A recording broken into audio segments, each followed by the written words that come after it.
하늘과 새 땅의 브이로그. 같이 기도하겠습니다. 성령 하나님, 이 시간 우리를 또 하나님의 새하늘과 새 땅의 모습으로 보여주시니 감사합니다. 이 시간 우리의 삶이 그 연장선상에 있게 하시고 그 하늘의 소망으로 우리를 채워 주옵소서. 예수님의 이름으로 기도합니다. 아멘. 이제 킹덤 계시록 강해가 39번째입니다. 제가 이제 맞추려고 한 건 아닌데 하다 보니까 딱 40번에 끝나요. 그래서 너무 감사하고 저희가 이제 40번에 걸쳐서 계시록을 1장부터 이제 다음 주까지 22장까지 다 이제 살펴보게 됩니다. 개인적으로 이제 여러 텍스트들을 이제 강해로 쭉 풀어왔는데요. 가장 힘든 강해를 뽑으라고 한다면은 첫 번째가 창세기. 왜냐면 너무 길어. 120번 그래가지고 죽을 뻔했잖아요 그때. 그래서 그리고 그다음 이제 계시록. 계시록은 가장 힘들었지만 가장 영광스럽고 가장 뭐라 그럴까 좀 영적인 성취감이 있는 본문이었습니다. 물론 아직 끝난 건 아니지만, 그래서 이게 그냥 읽고 바로 이렇게 엑세게이션 주해가 되는 본문이 아니라 어떤 것들은 계시록 자체가 이렇게 믹스되어 있는 본문이 많다 보니까 이걸 풀어야 되기 때문에 또 기도하게 하셨고 또 많이 고민하게 하셨는데요. 그만큼 이제 계시록이 풀어지면서 공동체가 한 번 더 이제 무장되고 도약이 되었어요. 그래서 여러분, 계시록이 열리니까 어떻게 돼요? 여러 나라의 흐름이 보이고 지금 우리나라가 겪고 있는 이 상황도 해석이 되는 거죠.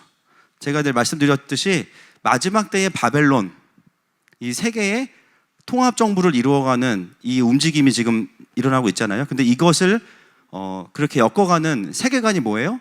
사회주의, 공산주의라 그랬어요. 그래서 잘 모르는 분들은 자꾸만 소련이 무너질 때 공산주의 끝났다고 하는데 지금은 공산주의의 가장 전성기입니다. 지금 아주 세련되게, 그죠? 이제 계급혁명이 아니라 성혁명이나 다른 혁명들로 완전히 이제 탈바꿈된 사회주의가 전 세계를 하나의 인본주의 정부로 만들어가고 있어요. 그래서 이 흐름에 동참하는 정당을 우리는 지지할 수 없다는 거예요. 단순히 내가 뭐 경상도 출신이고 전라도 출신이고의 문제가 아니라 하나님이 아니라고 하면 아닌 겁니다. 할렐루야. 그래서 우리가 하나님 나라의 관점에서 인본주의의 세계관을 지지할 수 없다. 그래서 마지막에 바벨론에 있는 우리 하나님의 백성들 향해서 하나님 뭐라고 말씀하세요? 내 백성아, 거기서 나오라 말씀하시는 겁니다. 그래서 계시록이 풀어지면서 우리는 지금 전 세계적으로 또 우리나라에 일어나는 일들을 분별하게 되었죠. 이제 오늘은 그 모든 게 다 끝나고 나서 이제 새 하늘과 새 땅의 영광을 함께 봅니다. 오늘 설교의 제목이 새 하늘과 새 땅의 뭐예요? 여러분, 브이로그라는 말 아시죠? 저도 이게 그냥 브이로그라고 알았지 이게 어떤 의미인지 몰랐거든요. 이게 혹시 뭐의 줄임말인지 아세요? 비디오와 블로그의 줄임말이에요. 이제 아셨죠? 그죠? 그러니까 느낌은 우리 그런 거 있잖아요. 막 쩐다. 그럼 어떤 건지 알겠지만 정확히 뭔지 몰라. 애들이 막, 그죠? 그런 거예요. 브이로그, 그런 거. 근데 비디오와 블로그 뭐냐면 하루하루의 일상을 영상으로 찍어 올리는 걸 브이로그라 그래요. 오늘은 새하늘과 새 땅의 모든 걸 보여주는 것은 아니지만 가장 중요한 그 새하늘과 새 땅의 일상의 모습을 우리에게 보여주면서 새하늘과 새 땅의 핵심이 뭐냐, 그것을 우리에게 보여주고 있습니다. 그래서 본문을 좀 길게 잡았어요. 그래서 뭐 한 절 한 절 보진 않겠지만 전반적으로 새하늘과 새 땅에 대해서 확인하겠습니다. 21장 1절입니다. 시작. 또 내가 새 하늘과 새 땅을 보니 처음 하늘과 처음 땅이 없어졌고 바다도 다시 있지 않더라. 이사야서에는 이미 새 하늘과 새 땅에 대한 예언이 나와 있습니다. 이사야서 65장 17절 말씀 보겠습니다. 시작. 보라, 내가 새 하늘과 새 땅을 창조하나니 이전 것은 기억되거나 마음에 생각나지 아니할 것이라. 아멘. 여기서 보면 새 땅을 창조하나니, 이 창조가 뭐냐면 바라입니다. 이게 언제 쓰였어요? 창세기 1장 1절. 태초에 하나님이 천지를 창조하시니라. 그죠? 없는 것에서 있는 것을 만드신 거예요. 그래서 마지막에 완성되는 하나님의 나라는 점점점 진보된 세상의 어떤 결론이 아니라 원래 기존의 구조는 완전히 사라지고 새로운 새하늘과 새 땅이 임하는 것으로 완성이 되는 겁니다. 그래서 하나님은 이 세상을 지금 세상에서만 고쳐 쓰시지 마지막에는 어떻게 해요? 완전히 새롭게 만드신다는 거예요. 믿습니까? 성경은 그렇게 이야기하고 있어요. 자, 2절 본문 들어가겠습니다. 시작. 또 내가 보매 거룩한 성 새 예루살렘이 하나님께로부터 하늘에서 내려오니 그 준비한 것이 신부가 남편을 위하여 단장한 것 같더라. 그래서 오늘 이 브이로그의 장면이 뭡니까? 단장한 예루살렘 성을 보여주고 있습니다. 성경은 우리에게 뭐라고 하냐면 하늘에서도 뭐가 내려온대요? 그렇죠. 땅에는 뭐가 있어요? 그렇죠. 그래서 예루살렘이라는 말 자체가 복수형이에요. 그래서 엘로힘, 그것도 복수, 삼위일체 하나님. 그래서 예루살렘도 복수형이다. 왜? 땅에 예루살렘이 있고 바로 하늘에도 예루살렘이 있기 때문이죠. 그래서 여러분, 이 땅에 인간의 타락 이후에 세워진 모든 도시들은 다 기본적으로 사망 권세와 죄의 영향력 아래 있을 수밖에 없어요. 가장 먼저 시작되었던 에녹성부터 시작해서 바벨탑, 소돔과 고모라, 이런 모든 도시들이 특정한 도시만이 아니라 기본적으로 이 땅에 있는 도시들은 죄의 영향력 아래 있다는 겁니다. 그래서 그런 이 세상 가운데서 하나님의 나라가 완성된다는 것은 뭐냐면 완전한 하나님의 도시가 다시 이 땅에 임하는 거예요.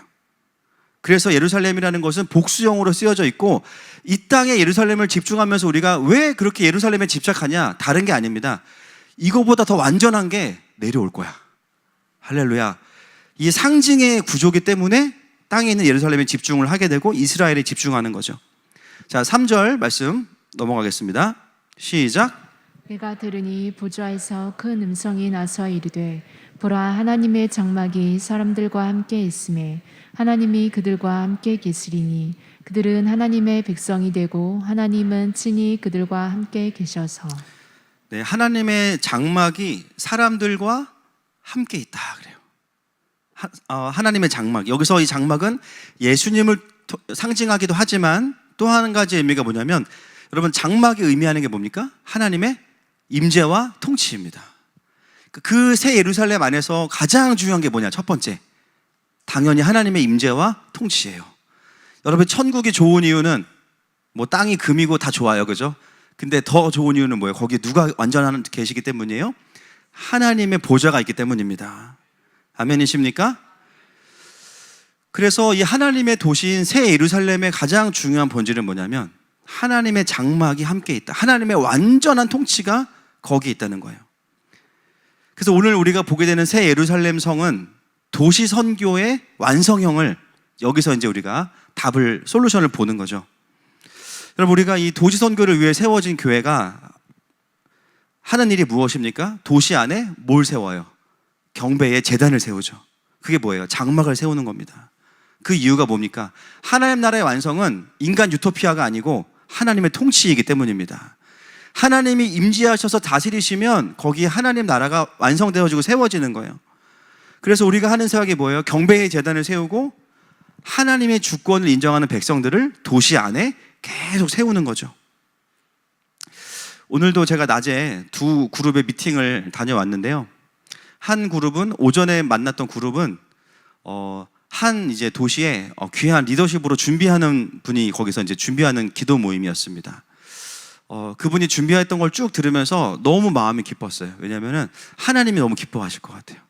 이렇게 이 도시를 이해하고 어떤 정책이 필요한지, 그리고 그것이 하나님의 사랑과 공의로부터 흘러오는 것을 기도하며 준비한 분의 이야기를 듣는데, 제가 이제 어떤 마음이 들었냐면, 내가 이 나라의 왕이면 저 사람한테 이 도시를 맡기고 싶다, 그런 마음이 들더라고.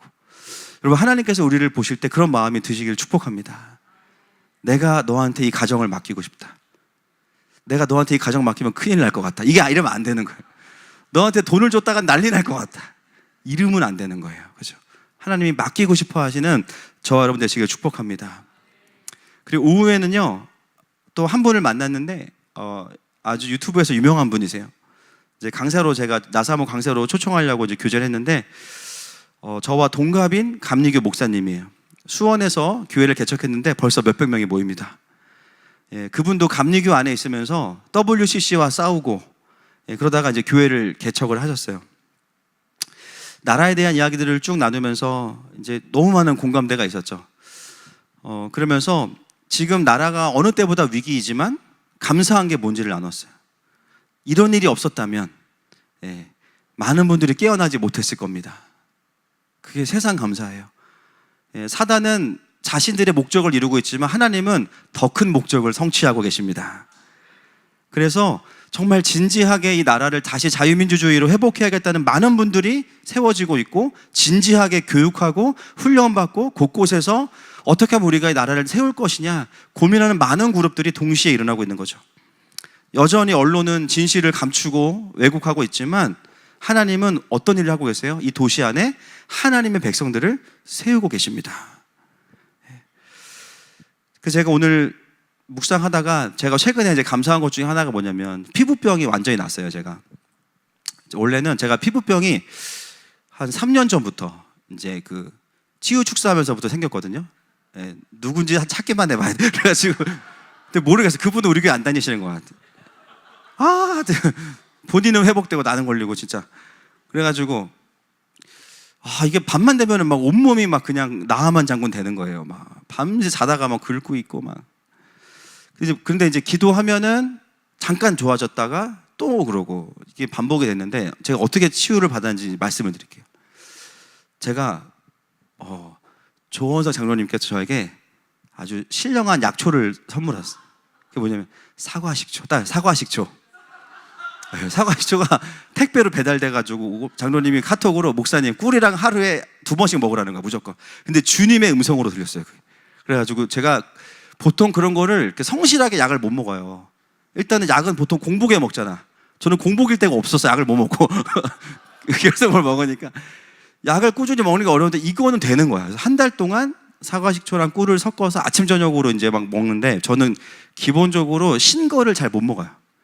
신 거 잘 드시는 분 손 들어보세요. 잘 먹는다. 많으시네. 못 드시는 분. 저는 식초 냄새만 맡아도 막 거의 막 알레르기 반응 나거든요. 근데 이제 막 주대심 인정하고 막 삼켰죠. 근데 한 달 딱 지났는데 밤에 안 간지러운 거야. 놀랐어. 제가 그때 뭘 깨달았는지 아세요? 이게 체질 문제였구나.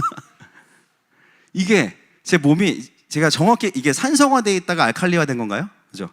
하여튼 뭐 그렇다고 쳐요. 그래서 약간 자동차 압률이랑 비슷한 느낌인데, 지금 산성화되어 있다가 몸이 이제 식초를, 진짜 못 먹는 식초를 먹으니까 체질이 바뀌면서 피부병이 사라진 거예요. 제가 그 시간을 겪으면서 이제 뭘 깨달았냐면, 이게 나라에 대한 걸로 제가 적용이 되더라고. 지금 이 한국의 교회들은 굉장히 인본주의화되어 있고 우리도 모르는 사이에 좌경화되어 있어요. 이거는 인정할 수밖에 없어요. 그죠? 신학 자체도 이제 진보 신학이 주류를 벌써 이루고 있기 때문에. 그래서 여러분, 다른 교회 다니다가 저에게 오신 분들은 예배 때 알레르기 반응이 일어나는 분들이 있어요. 이게 쉬어서 못 먹어, 이 말씀을. 지금까지 듣던 말씀이랑 너무 다르고, 내가 생각했을 때 하나님 나라라고 생각했던 것과 저 목사가 말하는 하나님 나라 너무 차이가 나니까 처음에는 막 동공지진 오죠. 막 이 교회를 다닐 거냐 말 거냐. 그런데 이제 잘 들어보면 성경을 어긋나진 않아. 심지어 내가 알던 본문보다 더 정확하게 성경을 주해해. 그러니까 거기서 이제 인정할 수밖에 없게 되죠. 그래서 그 알레르기 반응이 지나고 나면 어떻게 됩니까? 어느 순간 좌경화됐던 내가 성경화돼요. 할렐루야. 여러분, 좌경화의 반대는 성경화예요. 아멘이십니까? 여러분, 그래서 오늘 말씀의 적용 가운데 우리 조장로님이 권하는 건, 여러분 눈 감고 드시기를 축복합니다.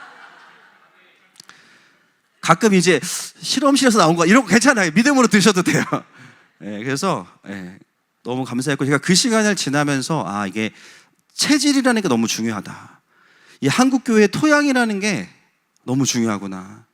그래서 이미 지금 한국 교회가 말씀을 잃어버린 지가 참 오래돼서 지금 이 회복들이 필요한데, 결국은 여러분, 우리 하늘마음 교회가 하는 사역이 뭐예요? 도시 안에 하나님의 백성들을 세워내는 거예요. 도시 안에 하나님의 말씀을 담고 있는 사람들이 많아지면 어떻게 되냐? 도시가 어떻게 돼요? 성경화되기 시작하는 거예요. 할렐루야. 영적인 체질이 바뀌는 겁니다. 여러분, 천년왕국의 핵심은 다른 게 아니에요. 하나님의 통치와 하나님의 통치를 온전히 인정하는 하나님의 백성들. 그게 새 예루살렘의 본질입니다. 오늘 본문에 보면 막 보석들 엄청 나오죠. 제가 설교 안 할 거예요, 이거. 일부러. 왜냐하면 이게 핵심이 아니거든, 이게 핵심이. 그래서 오늘은 이거는 스킵할 겁니다. 자, 4절 말씀 같이 읽겠습니다. 시작. 모든 눈물을 그 눈에서 닦아주시니 다시는 사망이 없고 애통하는 것이나 곡하는 것이나 아픈 것이 다시 있지 아니하리니 처음 것들이 다 지나갔음이러라. 여러분, 이 본문이 1차적으로 주어진 독자들은 누구냐면 로마 시대에 핍박을 받는 그리스도인입니다. 여러분, 이들이 흘리는 눈물은요, 그냥 드라마 보고 슬픈 정도가, 폭삭 속았었다 그거 보고 우는 수준이 아니에요. 어떤 눈물이에요? 오늘 함께 신앙생활하던 누군가가 다음날 사자의 밥이 되는 거예요. 그리고 어떤 같이 정말 신실하게 신뢰했던 그리스도인 중에 누군가가 로마 군인들에게 그들의 모임 장소를 밀고 하는 거예요. 그들이 흘렸던 눈물은 지금 우리가 생각하는 수준의 눈물과는 전혀 다른 차원의 눈물입니다. 애통함, 오늘 누군가의 가족이 순교하는 애통함이겠죠. 아픈 것, 수많은 고초를 당하고 먹지 못함으로 인해서 오는 그 엄청나게 말 그대로 그리스도의 몸이 잘려나가는 고통을 계속하고 있는 그 로마의 압제 속에 있었던 그리스도인들에게 전해지는 메시지예요. 오늘 이 말씀은 무엇을 말합니까? 모든 눈물을 그 눈에서 닦아주시니. 이것은 그냥 휴지로 눈물을 대충 훔쳐주는 수준이 아닙니다. 그 뒤에 뭐라고 하냐면 다시는 사망이 없고, 다시는 애통이 없고, 다시는 곡이 없고, 아픈 것이 다시는 있지 아니하리라. 여러분, 이건 뭐냐면 더 이상 너희들이 눈물 흘릴 이유 자체가 사라질 거예요. 우리 그 찬양이죠. 영원히 흐를 것 같았던 눈물 다 멎었네. 예수 나의 치료자.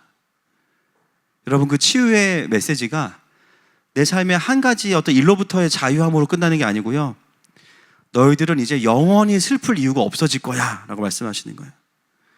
하나님이 다스리는 도시는요, 말 그대로 에덴입니다. 에덴의 뜻은 기쁨이에요. 어떤 슬픔의 이유도 남아있지 않고요, 거기는 사망도 없고 두려움도 없고 이별할 일도 없어요. 상처가 없으니까 애통도 없고 그리고 아프지도 않습니다.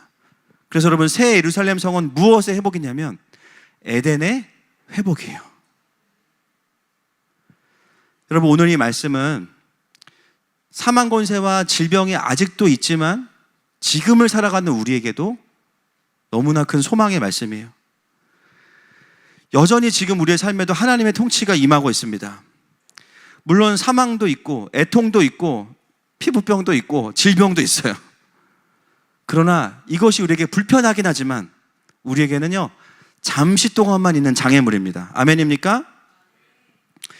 그래서 뭐예요? 우리가 갖는 슬픔과 애통과 불편함은 전부 다 그 앞에 뭐가 붙어요? 잠시 동안입니다. 잠시 동안. 결국 이 모든 것들은 지나갑니다. 그리고 가끔 기도하면 주님이 또 자꾸 치료해 주세요. 할렐루야. 그리고 안 치료해 주셔도 우리는 믿음으로 가는 거예요. 그래서 우리가 오늘 말씀을 적용하면서는 내 삶에 영원히 내가 이 슬픔에서 나올 수 없을 거야 했던 그 모든 것들을 다 절대화하는 게 아니라 상대화할 수 있는 거예요. 그 이별의 슬픔도, 그죠? 나를 버리고 간 그놈 새끼도, 그죠? 상대화하는 거예요. 내가 실패했던 사업의 그 손해액도 다 상대화하는 거예요. 그리고 우리는 무엇을 가져야 됩니까? 모든 그리스도인들이 가져야 되는 영원한 기쁨의 이유가 있습니다. 그것이 오늘 새하늘과 새 땅이 우리에게 전하는 메시지예요. 오늘 우리 성도들의 삶의 슬픔의 이유들은 무장해제될지어다. 그리고 영원한 하늘의 기쁨이 풀어질지어다. 5절부터 7절까지 말씀 보겠습니다. 시작. 보좌에 앉으신 이가 이르시되 보라 내가 만물을 새롭게 하노라 하시고 또 이르시되 이 말은 신실하고 참되니 기록하라 하시고 또 내게 말씀하시되 이루었도다. 나는 알파와 오메가요 처음과 마지막이라. 내가 생명수 샘물을 목마른 자에게 값없이 주리니 이기는 자는 이것들을 상속으로 받으리라. 나는 그의 하나님이 되고 그는 내 아들이 되리라. 자, 여기 보면 그 하나님의 백성의 정체성이 다시 한번 나오죠. 두 가지입니다. 이기는 자와 상속자. 이것이 우리의 정체성이에요.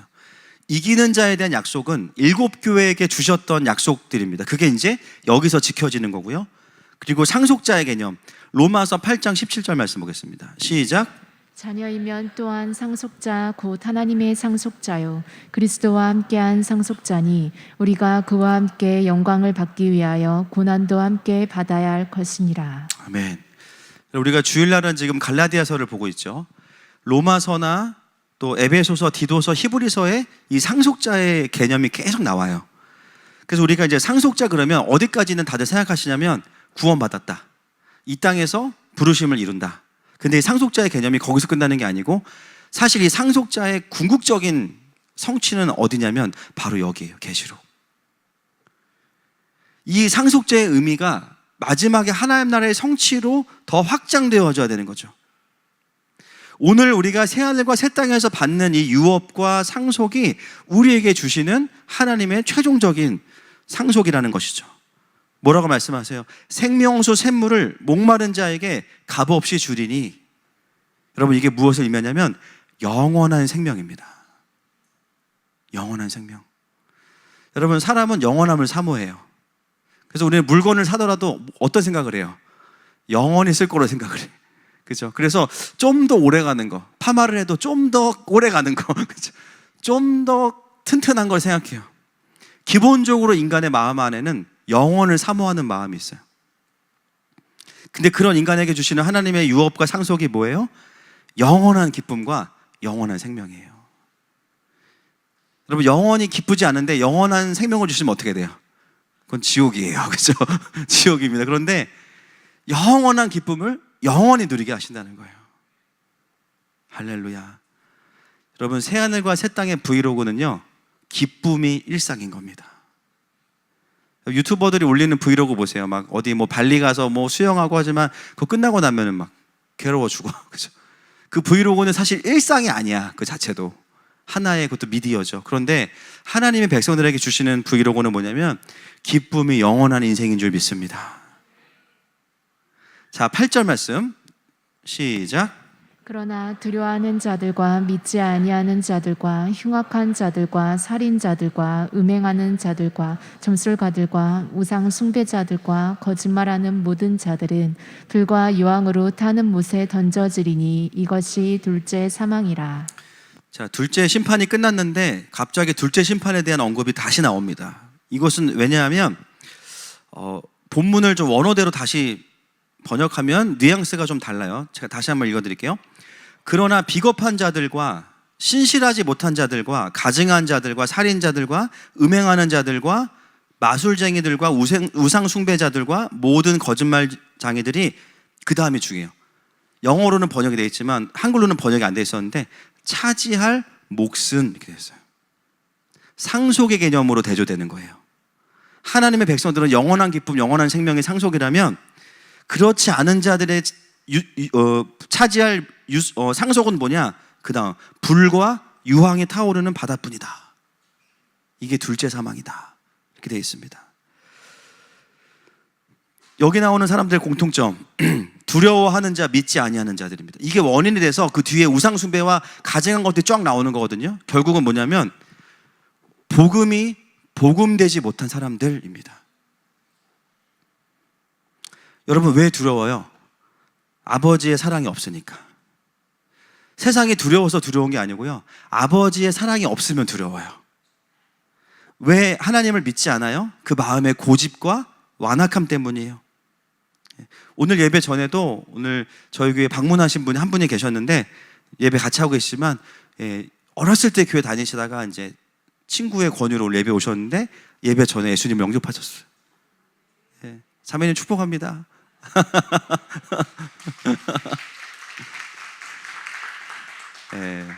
생일 케이크 가져가야 되겠지. 그리고 기도도 받으시고 너무 감사하다고 이렇게 얘기해 주셨어요. 제가 그랬어요. 영접 기도는 아무나 하는 게 아니다. 그냥 또박또박 따라 하시는데 오늘 두 분이 영접을 하게 나고, 낮에는 또 우리 최동희 씨 아버님 또 구원의 학생 또 점검하셨고 너무 오늘 감사한 날인데, 복음이 복음되지 않은 사람들, 복음을 제대로 경험하지 못한 자들이 겪게 되는 몫은 결국 둘째 사망이라는 거예요. 여러분, 복음이 복음되지 않은 것, 사람들이 겉으로 보기에는 악해 보이지 않을 수 있어요. 그리고 선해 보이지만 악해 보이는 것도 있어요. 지금 우리가 미혹인 게 뭡니까? 선해 보이기 때문이에요. 선해 보이기 때문에. 평화가 중요해. 평화가 중요하지. 근데 이게 미혹이래. 왜? 그렇죠. 설명을 다시 해야 돼. 결국은 뭐냐면 복음이 복음되지 않으면 하나님의 백성과 다른 열매를 맺게 된다는 거예요. 여러분, 그래서 지금 우리가 해야 되는 일 중에 가장 중요한 게 뭐냐면요. 그래서 두 증인의 사역을 해야 되는 겁니다. 두 증인의 사역은 뭐냐? 하나님 나라의 완성된 그림을 이야기해 줘야 되고요.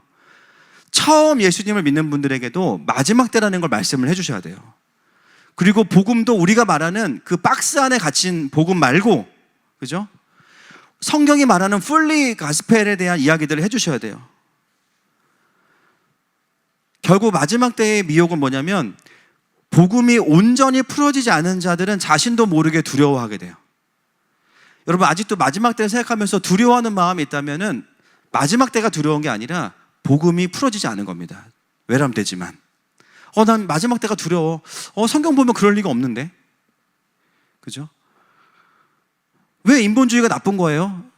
성경 보면 말하니까. 그죠? 많은 분들이 이 부분에 있어서 완전히 복음이 풀어져 있지 않은 거예요.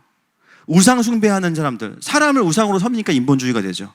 거짓말하는 자들, 이 거짓말하는 자들은 요한의 다른 서신을 보면 예수님을 부인하는 사람들이에요.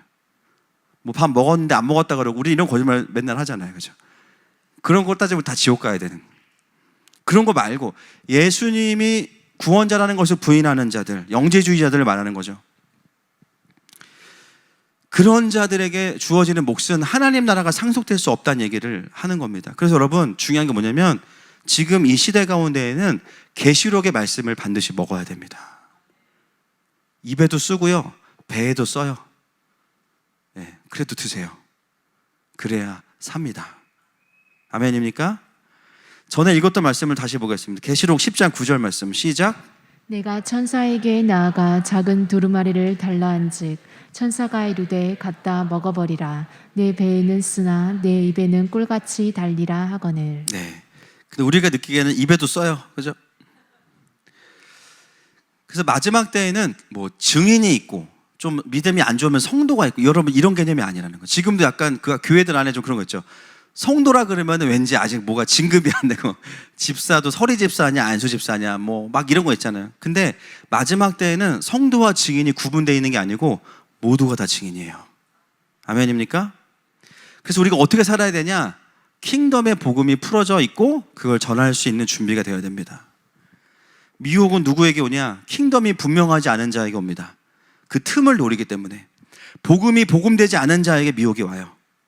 그러니까 인본주의에 묶일 수밖에 없는 거예요. 그래서 마지막 때에 각자가 받게 되는 이 상속과 영광은 뭐냐? 오늘 계시록이 말하고 있는 이러한 모든 것들이라는 거죠. 여러분, 우리는 교회를 다니는 사람이 아니라, 그죠? 킹덤을 전하는 자인 줄 믿습니다. 우리가 하나님 나라의 복음을 전할 때 영혼들은 살아날 줄 믿습니다. 자, 10절 말씀 넘어가겠습니다. 시작. 성령으로 나를 데리고 크고 높은 산으로 올라가 하나님께로부터 하늘에서 내려오는 거룩한 성 예루살렘을 보이니. 어떤 신학자들은 이 예루살렘 성이 이제 그냥 상징이다 이렇게 말하는 분도 있지만, 그러나 성경의 여러 곳에서는 이것이 이제 진짜라고 이야기하죠. 이사야서 65장 18절 19절 시작. 너희는 내가 창조하는 것으로 말미암아 영원히 기뻐하며 즐거워할지니라.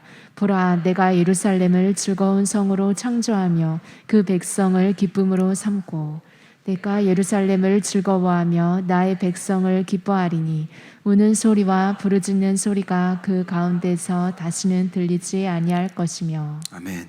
분명히 성경은 창조된 성과 창조된 백성을 이야기하고 있습니다. 그래서 구약에서 보여주는 이 땅의 예루살렘도 물리적인 개념의 도시이고, 마지막에 임하는 새 예루살렘 성도 상징과 의미만이 아니라 실제로 물리적인 개념의 성으로 봐야 된다는 거죠. 그리고 11절부터 21절까지가 그 예루살렘에 대한 아주 화려한 묘사들이 있는데 오늘은 스킵. 그리고 더 중요한 걸 말씀을 드리겠습니다. 여기 보면 성을 두르고 있는 성벽에 12개의 문이 있어요. 근데 그 문들 위에는 어떤 이름이 쓰여 있냐면 12지파의 이름이 쓰여져 있습니다. 그 문들 위에 본문에 보시면 이것은 하나님의 말씀의 성취예요. 이사야서 66장 22절 시작. 내가 지을 새 하늘과 새 땅이 내 앞에 항상 있는 것 같이 너희 자손과 너희 이름이 항상 있으리라. 여호와의 말이니라. 예, 이 말씀이 오늘 새 예루살렘 성에 대한 그 말씀의 성취입니다. 여러분, 이 말씀은 참으로 감동이 되는 말씀이죠. 여러분, 이 세상의 모든 구조는요 다 사라지잖아요. 옛날에 하늘 없어졌어. 세트 다 치웠으니까. 땅도 사라졌어. 뭐만 남았어요? 이름만 남았어. 누구의 이름? 먼저는 이스라엘이에요. 이건 진짜 이스라엘을 말하는 거예요.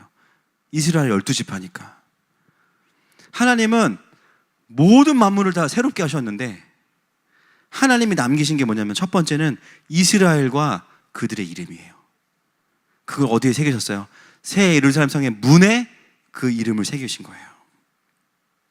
신명기 32장 9절 말씀 시작. 여호와의 분깃은 자기 백성이라. 야곱은 그가 택하신 계업이로다. 아멘. 그리고 로마서의 말씀 11장 28절 29절 시작. 복음으로 하면 그들이 너희로 말미암아 원수된 자요, 택하심으로 하면 조상들로 말미암아 사랑을 입은 자라. 하나님의 은사와 부르심에는 후회하심이 없느니라. 아멘. 이 하나님의 은사와 부르심에는 후회하심이 없다. 이 말씀은 우리를 향한 말씀이기 이전에 이 본문의 맥락을 보면 이스라엘을 향한 말씀이에요. 내가 너희들을 나의 백성으로 삼은 거 후회함이 없어. 아니, 사울왕 세우신 거 후회하셨다며요. 왕으로서 역할을 못한 거에 대한 후회지, 하나님의 백성으로 선택하신 거에 대한 후회가 아닙니다. 여러분, 하나님께서 우리를 선택하실 때는 우리가 앞으로 못할 거를 모르고 선택하신 게 아니에요. 알고 부르셨어요. 아멘이십니까? 그 모든 우리 연약함을 하나님의 전능하심으로 커버하시고 너희가 아무리 실패해도 내가 그 언약을 이룰 거야. 이스라엘을 선택하실 때부터 하나님은 이 끝그림을 가지고 있었어요.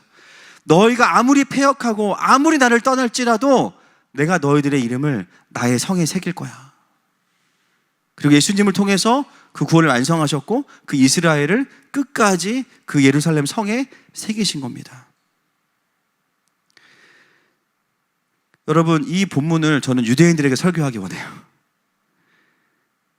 그들이 역사 속에서 받았던 수많은 박해와 홀로코스트와 지금 겪는 고난들, 어려움들, 세상 사람들의 눈으로 보면은 외교적인 문제인 것 같고 그냥 종교 전쟁인 것 같지만 하나님의 눈으로 보면요, 하나님을 위해서 구별되어진 장자와 제사장 나라가 감내해야 되는 고난이에요.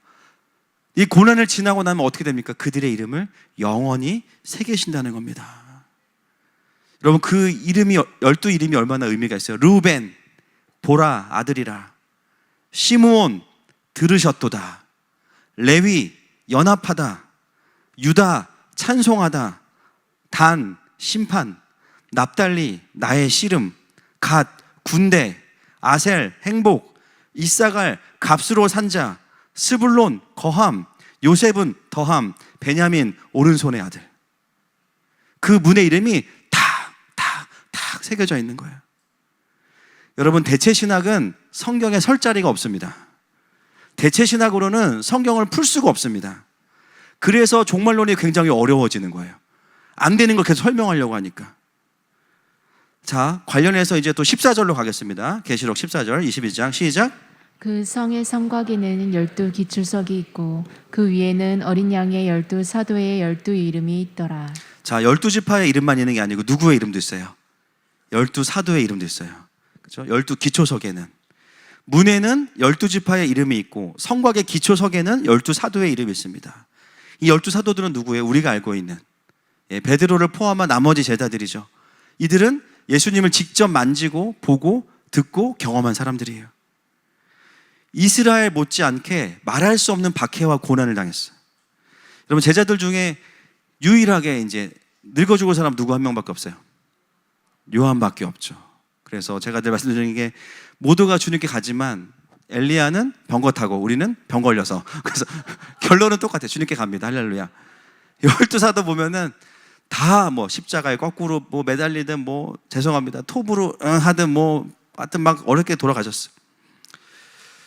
그 12사도의 이름이 12 성곽의 기초석에 새겨져 있다는 거예요.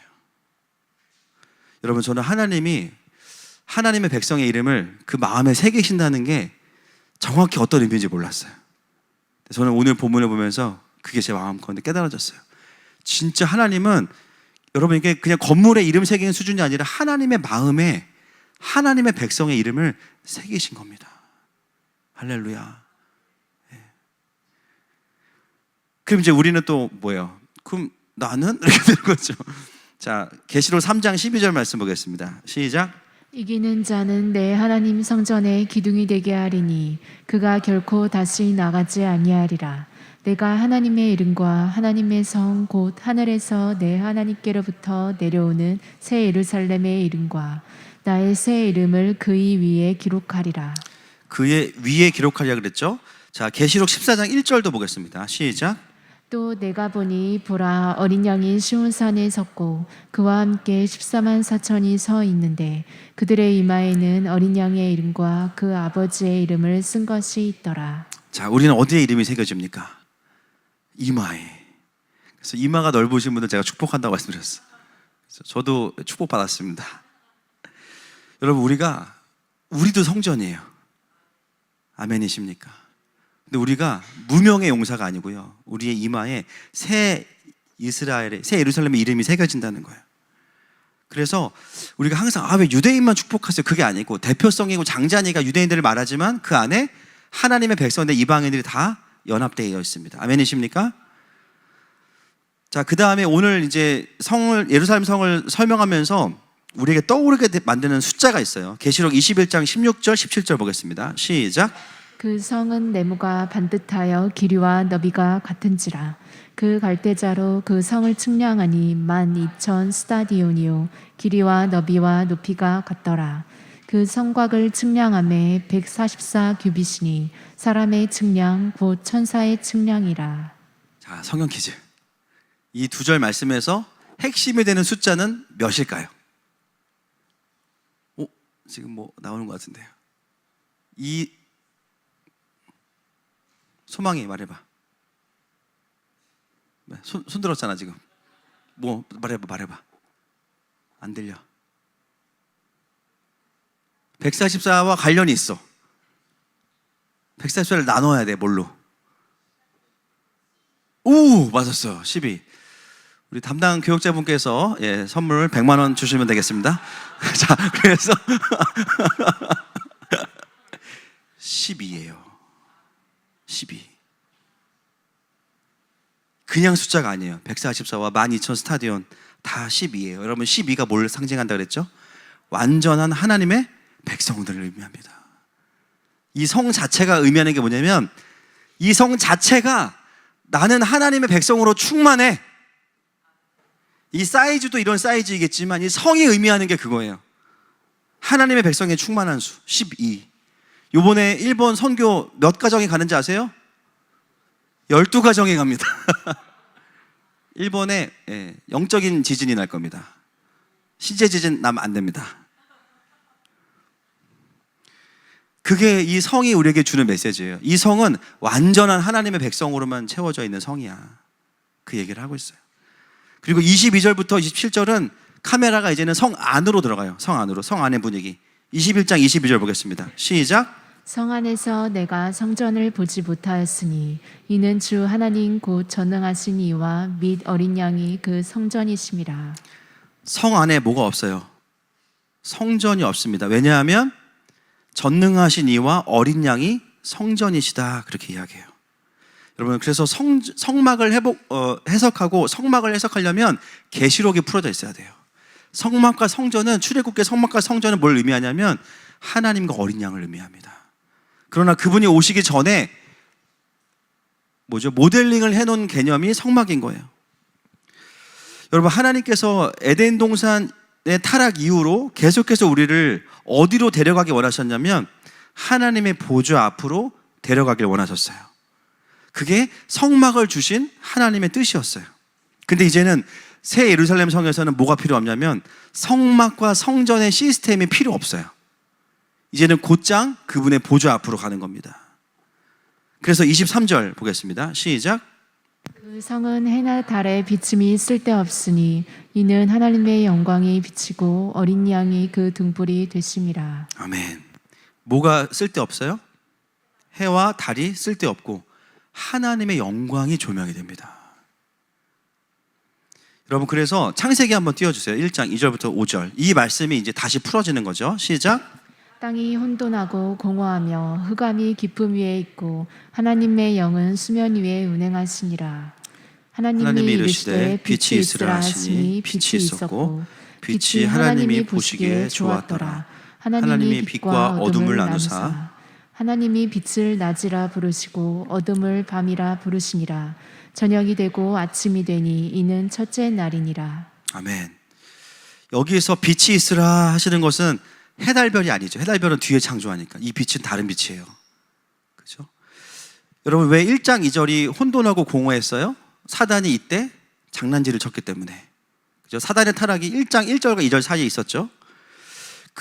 그래서 하나님은 원래 빛으로 창조하신 세상이 갑자기 어둠이 되기 때문에 하나님은 어떻게 하셨냐면 어둠을 없애신 게 아니라 빛이 있으라 하시고 빛을 모든 지구를 커버링하게 하시지 않고요. 일부는 어둠을 남겨두셨어요. 일부러. 왜? 빛과 어둠을 나누신 이유가 무엇 때문이냐면 어둠의 존재가 있다는 것을 가르쳐 주시기 위해서예요. 일부러 어둠을 허용하신 거죠. 왜냐하면 이미 이 세상은 사단의 타락으로 인해서 사망 권세가 생겼어요. 어둠이 존재해요. 하나님은 그것을 가시적으로 인간에게 가르치시기 위해서 선택적으로 빛을 비추셨어요. 그래서 밤과 낮을 구분하신 겁니다. 근데 창세기부터 하나님의 마음속에 있었던 완성된 그림은 뭐냐면 결국은 내가 모든 세상을 빛으로 비출 거야. 그게 나라의 나라야. 그걸 말씀하시는 겁니다. 그래서 빛과 어둠의 개념은 생명 권세와 사망 권세를 가시화시켜 놓은 겁니다. 자, 그래서 24절 보겠습니다. 시작. 만국이 그 빛 가운데로 다니고 땅의 왕들이 자기 영광을 가지고 그리로 들어가리라. 여기 보면 빛 가운데로 다니고라 그랬거든요. 하나님의 빛이 비춰지니까 그 열매가 뭐냐면 땅의 왕들이 자기의 영광을 가지고 그리로 들어가니라. 이게 뭐예요? 하나님의 완전한 통치예요. 여러분, 하나님의 통치는 사람이 흉내낼 수 있는 게 아니고요. 하나님의 빛이 비춰져야 되는 겁니다. 새하늘과 새 땅은 그래서 완전한 하나님 나라의 완성한 모습을 보여줘요. 여기 보면 만국이란 단어가 백성으로 번역될 수 있어요. 왜냐하면 움직이기 때문에.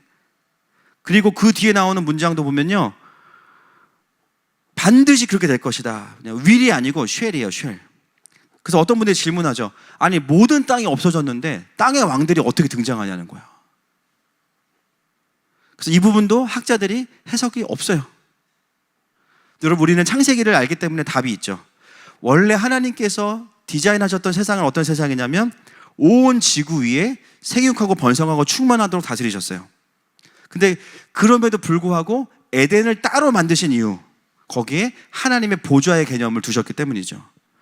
이게 처음에 하나님이 디자인하셨던 전 세계의 모습인데 이게 언제 다시 완성되냐면 지금 여기서 완성되는 겁니다. 새 예루살렘 성이 임했어요. 근데 과거의 땅은 없어졌지만 다시 새롭게 창조하시는 하나님 나라의 구조 안에서 새 땅이 임했어요.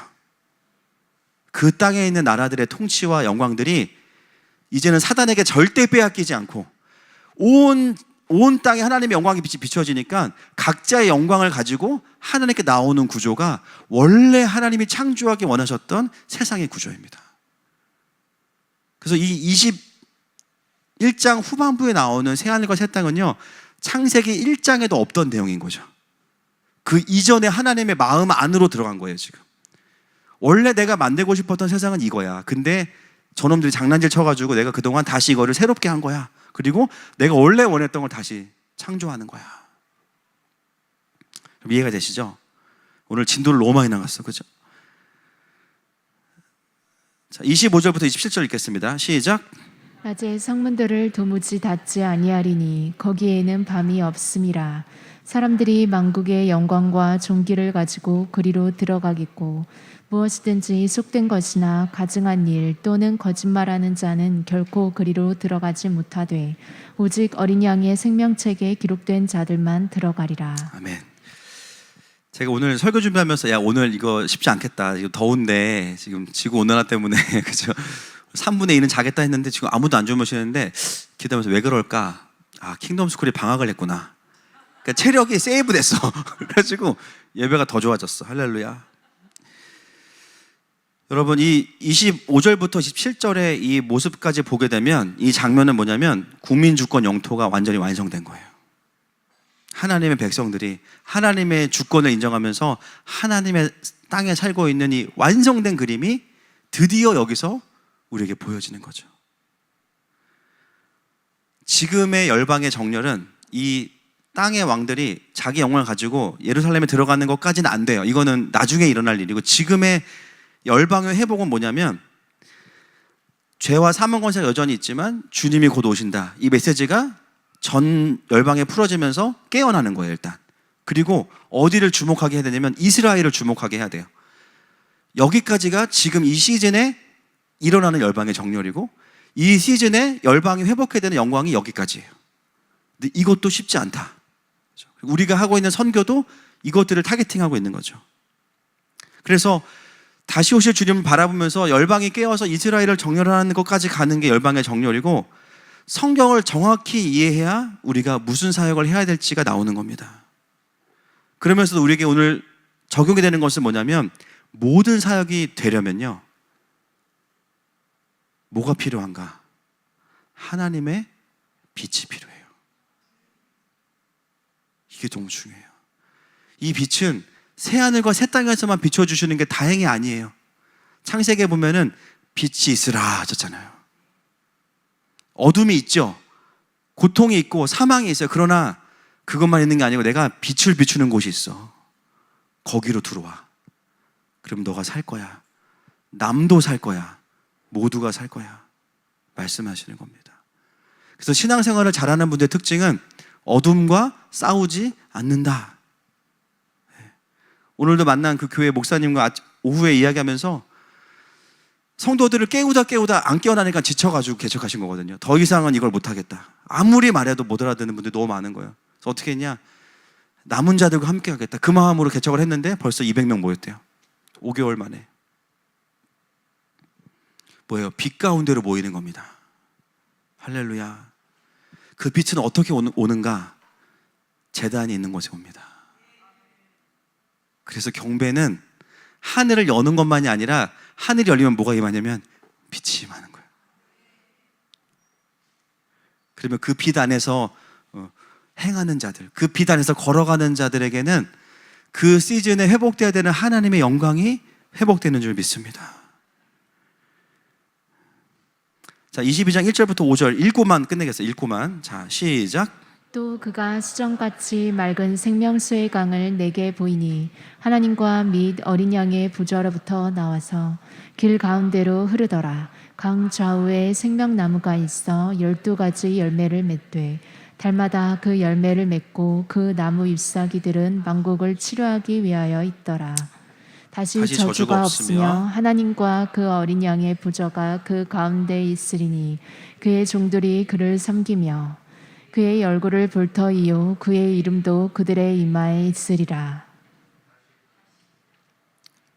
5절도 읽겠습니다. 다시 밤이 없겠고 등불과 햇빛이 쓸데없으니 이는 주 하나님이 그들에게 비치심이라. 그들이 세세토록 왕노릇하리로다. 아멘. 그의 얼굴을 보겠고, 차이트 나와주세요. 그의 얼굴을 보겠고, 제가 보면서 고린도전서 말씀이 떠올랐어요. 우리가 지금은 거울로 보는 것 같이 희미하나, 이 거울은 청동 거울이잖아요. 그러나 그때에는 얼굴과 얼굴을 대하여 볼 것이요, 지금은 내가 부분적으로 아나 그때에는 주께서 나를 아신 것 같이 내가 온전히 알리라. 여러분, 이것이 새 하늘과 새 땅의 그림이었습니다. 제가 오늘 본문을 보면서 이제 떠올랐던 마지막 장면이 뭐였냐면, 여러분 영화 보면요, 마지막에 영화 다 끝나고 나면 뭐가 뜨죠? 그쵸, 출연진들의 이름이 쫙 올라가요. 그죠? 그리고 뮤지컬 같은 거는 보고 나면 그 출연했던 배우들이 나와서 마지막에 막 춤추면서 인사해요. 옛날에 제가 그 요한복음 뮤지컬 보러 갔다가 너무 이제 감명 깊게 보고 마지막에 출연진들 나와서 막 춤추는데 예수님이 춤 제일 잘 춰. 마지막에 막 다 꺾여 막 그러고. 근데 거기서 뭔가 모를 감동이 확 오는 거예요. 제가 이 계시록 22장 이제 5절까지 보면서 감동이 왔던 건 뭐냐면, 너무 창세기부터 인간의 그 흑역사와 하나님의 막 그 우여곡절과 흥망성쇠가 너무 많은데, 마지막에 뭐냐면 하나님의 백성의 이름이 쫙 올라갑니다. 14만 4천과 셀 수 없는 물이라고 했지만 사실 주님은 다 세고 계셔요. 누구 그 커튼콜과 그 크레딧이 쫙 올라가는 걸 보면서, 야, 여기에 우리의 이름이 있구나. 결국 이 영화는 이렇게 끝나겠구나. 여러분, 하나님께서 저와 여러분의 이름을 그분의 마음에 새기셨습니다. 그리고 그 여정을 우리가 가고 있음에 하나님의 위로가 있는 줄 믿습니다. 이 시간 우리를 부르신 그 주님 안에 거하십시다. 함께 고백하며 나아가겠습니다.